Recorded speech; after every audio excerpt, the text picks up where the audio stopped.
E aí pessoal, tudo bem? Na nossa aula de hoje será um pouco diferente. Nós iremos assistir a aula para aprender o conteúdo da unidade e também iremos realizar uma atividade junto com esta aula. Então, antes de vocês começarem a assistir essa aula, dê uma entrada no site do colégio, copia tudo o que está lá, para que quando vocês forem assistindo o vídeo, vocês irem anotando o conteúdo. Não podemos deixar de esquecer que tudo está contando como nota para processual. Então, essa atividade também valerá nota para processual e o prazo de entrega é até hoje, até às 12 horas. Então, assistam uma aula, qualquer dúvida é só falar comigo lá no WhatsApp do professor e preste bem atenção porque esse será também um dos nossos conteúdos que cairá no nosso teste. Boa aula para vocês! E aí pessoal do segundo ano, tudo bem? O tema da nossa aula de hoje é movimentos migratórios. Nós iremos falar de alguns tipos de movimentos migratórios, entendendo um pouco do seu processo histórico e do seu processo atual. O nosso conteúdo sobre movimentos migratórios, ele começa lá no módulo, na unidade 3, página 587.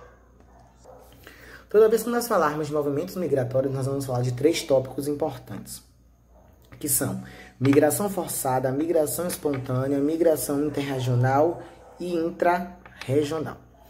Esses tipos de migrações são fatores que determinam a chegada de algumas pessoas a alguns lugares. Diante do processo histórico, um fator importante para esse processo de migração é a questão da Revolução Industrial. E a gente começa a perceber uma migração interna e também uma comunicação entre as pessoas.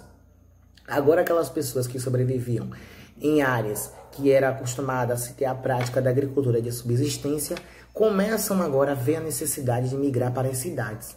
Mas por que essas pessoas começam agora a visualizar a ideia de migrar para as cidades? Devido à chegada das máquinas no campo, agora as pessoas começam a perder os seus postos de trabalho. E com as pessoas perdendo seus postos de trabalho, esse processo de migração que a gente vai chamar de êxodo rural, que é a mudança das pessoas do campo para a cidade, começa agora a se ter um grande avanço significativo. Por que um grande avanço significativo? Porque as pessoas precisam sobreviver. Se o campo não está dando mais lucro, agora eu preciso ir para as cidades. E lembrando que o setor econômico nas cidades que mais emprega é o setor terciário, que é o setor de compra e venda. Diante disso, nós começamos agora a visualizar uns avanços significativos. Por que avanços significativos?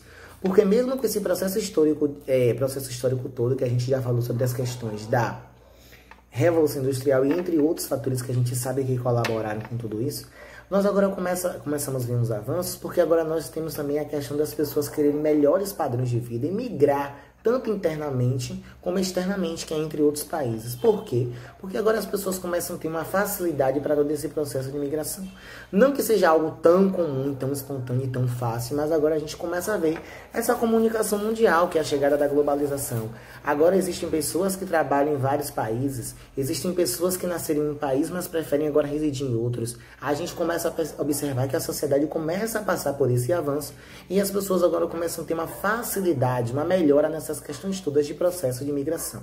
Sabemos também que existem também pessoas que migram forçadamente devido às condições de vida, condições de guerras e outras questões também subhumanas, mas sabemos também que existem condições boas para esse processo de migração. Diante de tudo isso, começamos agora a observar o papel da sociedade. Por que o papel da sociedade? Porque esse processo de migração ele é composto pela sociedade.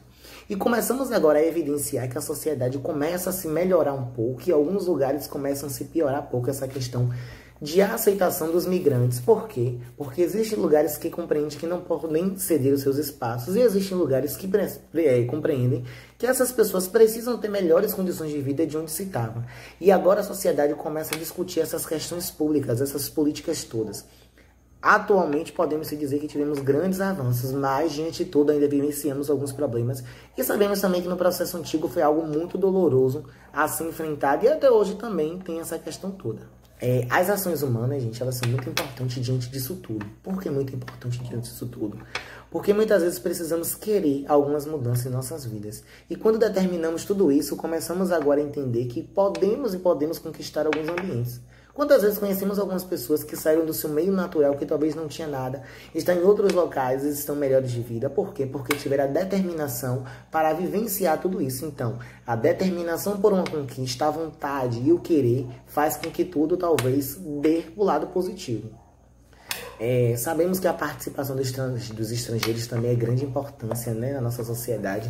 No Brasil mesmo, nós conseguimos visualizar em grande parte mesmo a presença dos chineses, que muitas vezes vêm e se instalam em nosso país e ocupam geralmente o setor terciário, que é o setor de venda. Muitas vezes são camelôs, que trabalham naqueles camelódromos nos grandes centros, fazem a questão de gerar a sua renda de capital, devido também a uma facilidade de aceitação da sociedade. E para concluirmos, podemos dizer que esse processo de imigração cada vez mais ele vem aumentando, porque a sociedade vem passando por diversas mudanças e as pessoas também vêm vivenciando grandes mudanças em suas vidas. Nossa aula de hoje fica por aqui, até a nossa próxima aula que nós abordaremos a continuação deste conteúdo e a introdução de um novo assunto. Tchau, tchau, um bom dia.